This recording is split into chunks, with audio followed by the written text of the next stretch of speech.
was. He wanted phones from people, so he started bashing into boats. It's still traumatic, I need to say. It's we got attacked by another boat.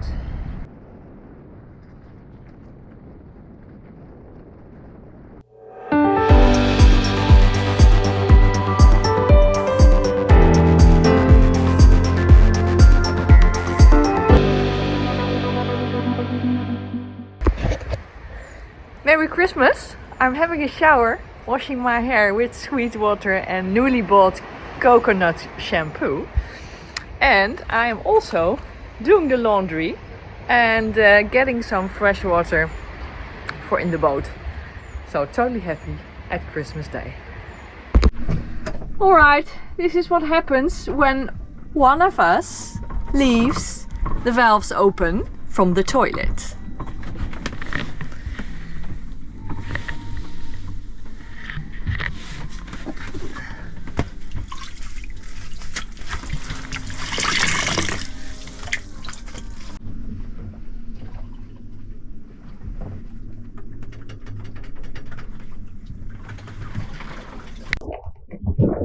So two boats just hit each other, and one boat's now circling around the other boats, which he didn't hit. He hit.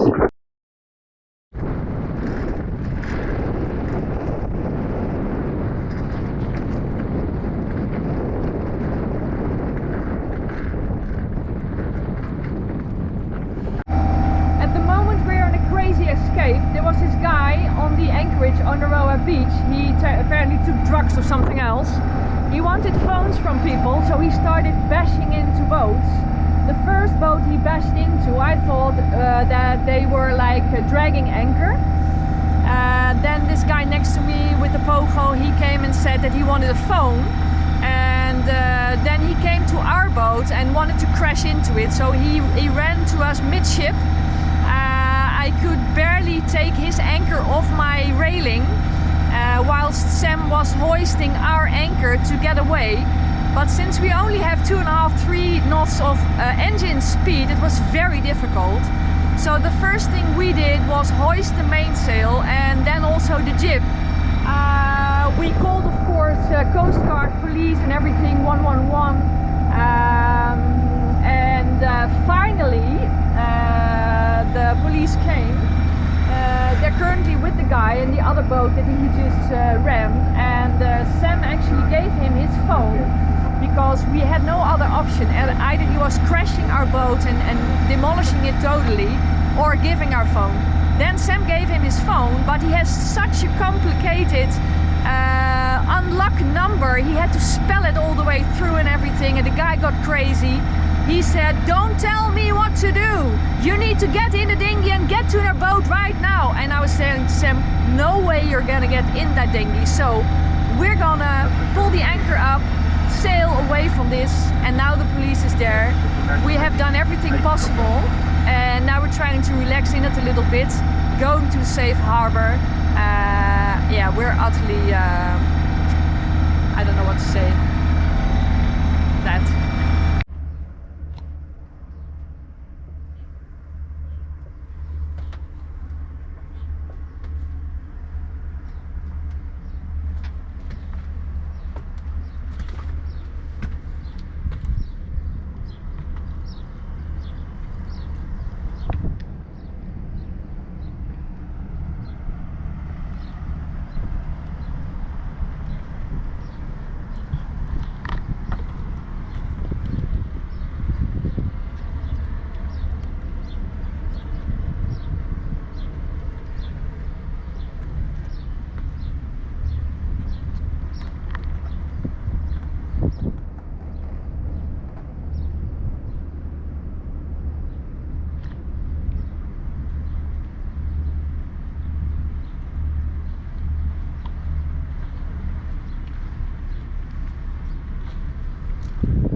Good morning.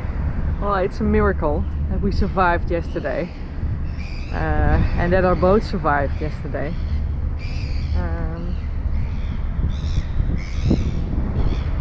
It's still traumatic, I need to say. It's we got attacked by another boat because he wanted our phone. He first attacked another boat, and I thought it was like, I thought the guys needed help because their anchor started dragging, and that's what you think, you know, you think people need help. And then it turned out that the guy who was then going fast around another boat, so close, that I thought, why would you do that unless you're stuck with your anchor somewhere or your engine isn't working. And then it turned out, I think the guy was psychotic. The guy from the second boat he came to us in his dinghy and said, well, he wants your phone.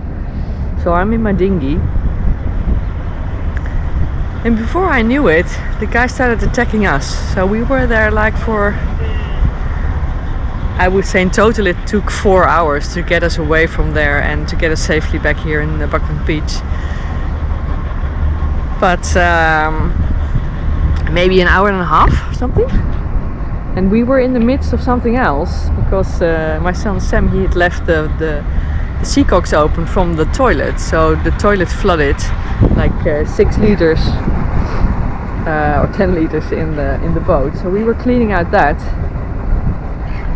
getting the gennaker on deck because it needed to dry, and then we heard a boom, a very hard sound. And I said to my son, please look at the anchor, maybe something's happening. And it turned out that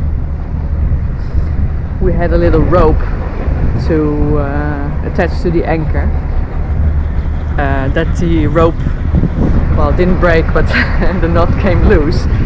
And at the same time, the first boom was from the guy hitting the other boat, the double-ender sloop.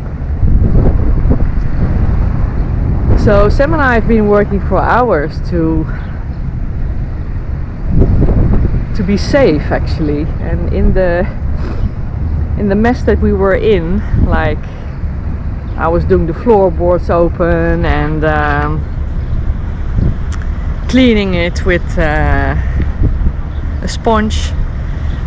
The gennaker was tied on deck. We had a line for the laundry up. I was able to get the guy who was coming on our starboard side midship, and I managed to hold his boat whilst his anchor was going under my sea railing. Managed to get the anchor back, and then pushed him away towards the stern. And whilst I was revving the engine forward, Sam was retrieving the anchor.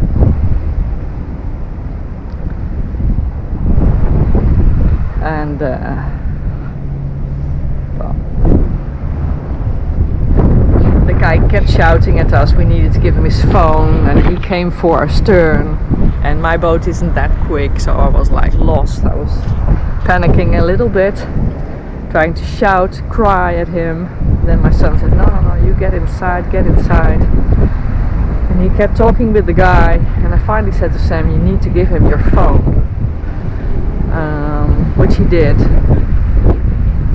But then he has this phone from his work, which is encrypted, and he has very long and complicated code. So while we were like sailing next to each other, me trying to keep close enough that Sam was able to give him the code, but not close enough for him to attack the boat again.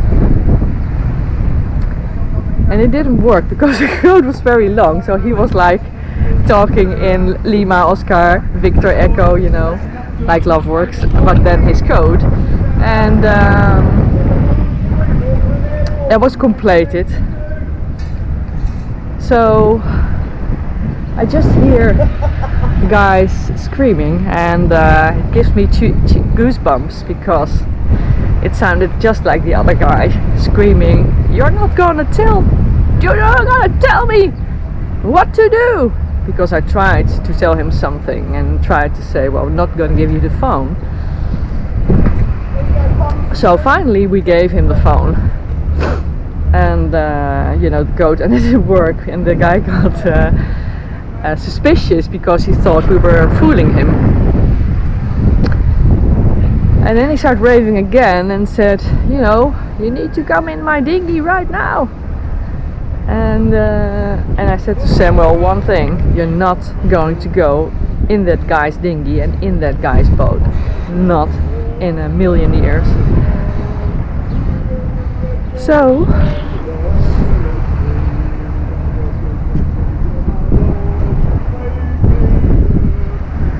I was a little bit distracted because the guy was just shouting and now singing a song, and I'm so scared that this is the same guy, that I'm hiding behind the board of the members of the yacht club. So I think I'm a little traumatized.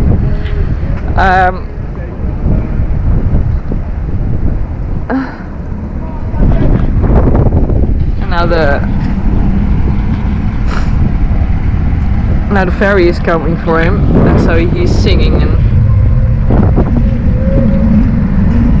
it's stupid.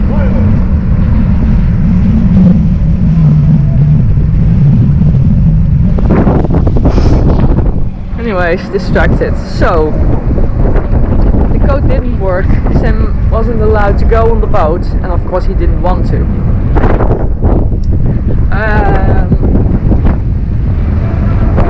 And then we started moving away. I started moving away from him. I know, my little engine, I go 3 knots if I'm lucky. So that is not a lot. So he started following me, and we started, zigzagging. I think I read a book about if you got shot, you need to zigzag. So I started zigzagging, and I don't know, to be able to make a turn or something at the end, and I don't know what happened, but I got a little ahead of him. So then I said to Sam, we need to hoist the mainsail because we need our speed, and the speed comes from sailing, not from our engine. So I put on the autopilot. Together we hoisted the mainsail, and of course that was not enough, but by that time we were basically at the end of the bay, where the double-ender sloop, the other one who got first attack, was there. They were wearing their full jackets and life vests, and they tried to communicate with us. They wanted to talk to us, and I had only one thing on my mind, that it was get around the corner, get out of sight of this lunatic. So I'm sorry guys that I was not able to talk to you. I would have liked to, but not at the moment. So I said to Sam, we need to hoist our jib as well, and I had the jib rolled up in the boat. So we took it out. I explained to Sam what I wanted. I said, you take it in front of the boat. So partially I went with him to explain how the hanks need to be on, and I took the sheet, put the sheet on, and then we started hoisting like crazy.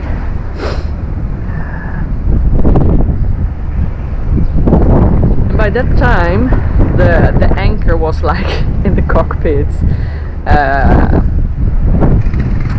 All the stuff, like the big sail bag and every other thing I could find that was in our way, was now in the boat. But we were sailing, motor sailing actually, and we still didn't do a lot of speed, only 4 knots, 3.5, 4 knots, beating against the wind, but we were going. Behind me I was still looking at the guy, the crazy guy, and he was still there, closer and closer. And the guys from the double-ender sloop still did have their mainsail on. That was that. But we were like getting more and more distance, so that was good. And finally, police came, because I called the police 111. The guys next to me in the catamaran, they called me on the VHF, and I said, well, my VHF cable is not really good connected at the moment, so I'm not able to reach out. Can you do that? Then I'll call 111. And during my call, and that was still when the guy was chasing us, it was very difficult to make clear where we were. So I said we're at Waiheke Island at Oneroa Bay, but the lady didn't get it and wanted a street name or something. I said we're at anchor, we have a boat, we are at Waiheke Island, the east coast, Oneroa Bay. And then I put down the phone whilst calling to her, because I needed to get the guy off my boat, because he was attacking us. So I called multiple times, and finally they said,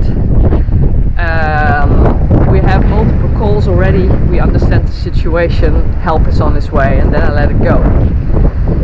So when finally, after an hour and a half or 2 hours, the police came, and we were at a distance far away enough that I thought we'd be safe. We waved at the boat from the police and let them do their thing. Then my son said, you know, I love you, Mom, and I love being with you, but I'm never ever gonna spend time on the boat again with you, and I want to go to a harbor where it's safe. And I said, I so totally understand that. So now there is another dinghy coming, and the first thing I think is, oh, it's not the guy, is it? But the guy is not here, so it's good. So we're safely landed in Buckland Beach now. It's the second day of Christmas. I made a call yesterday evening because my VHF wasn't working, to get to the police, to the maritime police. And when I finally reached them, I told them that we have given our phone to the guy. So they said, well, we're gonna track the guy, we're following him. He's going somewhere in Auckland to a marina. And as soon as we arrive, we'll go on board, and then we want you to call that phone so it gives a sound, and then we can find the phone for you. And miraculously that worked. So they heard the sound, got the phone, called us back, and now I think today or tomorrow, because you know it's holiday season here, it's summer in New Zealand, it's New Zealand Christmas, second Christmas day. But yeah, we're sort of fine, the boat is sort of fine, minor things. The phone is back. We're gonna talk to the police, they're gonna bring us our phone, and I'm trying to tell you about this too, to express my thoughts and my feelings, because I can feel I'm traumatized. It's the second day of Christmas and my son is here 2 weeks. I haven't seen him for a whole year.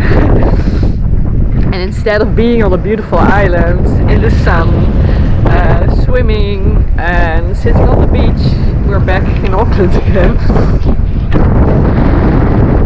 What I'm grateful for is that Sam and I managed to keep ourselves safe, to keep the boat safe, to work as a team, to deal with the unexpected, to stay as cool as possible, and to do the things step by step, one by one. So every time I was thinking, okay, what's happening now? What is the thing to do to keep us safe?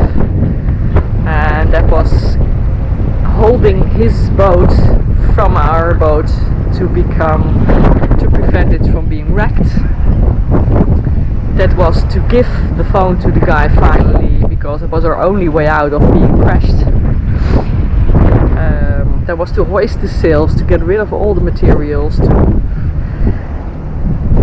get away as soon as possible, you know, one thing by the other, and being clear in communication. So I told Sam, this is the situation, this is the next thing we're gonna do, this is what I want you to do, that is how it works. And then I helped him do it, or I did things myself, of course, and I'm very, very grateful that we did that. So once we got out of there, and we're sailing, and we had a bit of distance between us and the guy, we hugged each other and we expressed our gratitude for how we did this together. And as soon as we landed in Bucklands Bay, we were standing next to our boat. We did the same. So we hugged each other long, and so grateful that everything was turning out to be fine and we're safe again. We went through this together, so it's very special. Sam, I love you very much. I'm so happy that you spent time with me here in New Zealand. I'm gonna talk to the police anytime soon and get this out of my chest and the system. Thank you for listening. Thank you for your lovely comments. Thank you for your support. We'll take it from here.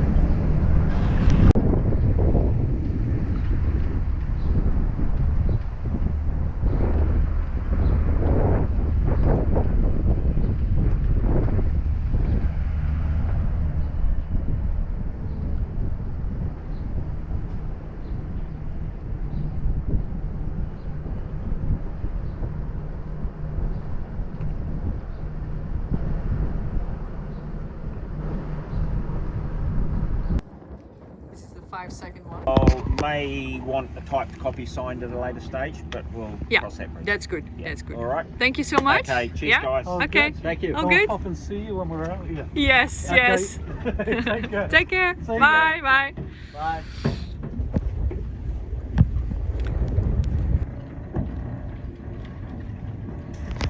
Thanks again. See ya. Okay. Bye.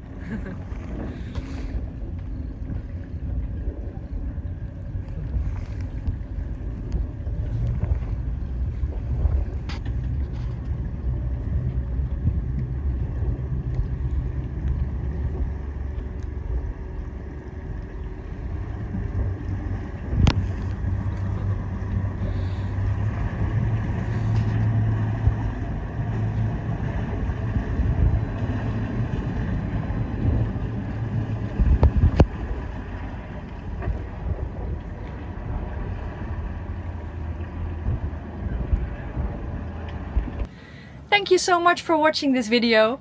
If you like my video, please subscribe to my channel. That would mean a lot to me. A special thanks to all my patrons. If you want to become a patron, it's patreon.com/loveworks. Or for monthly or one-time donations through PayPal, it's paypal.me/loveworks. Thank you very much for watching and see you soon!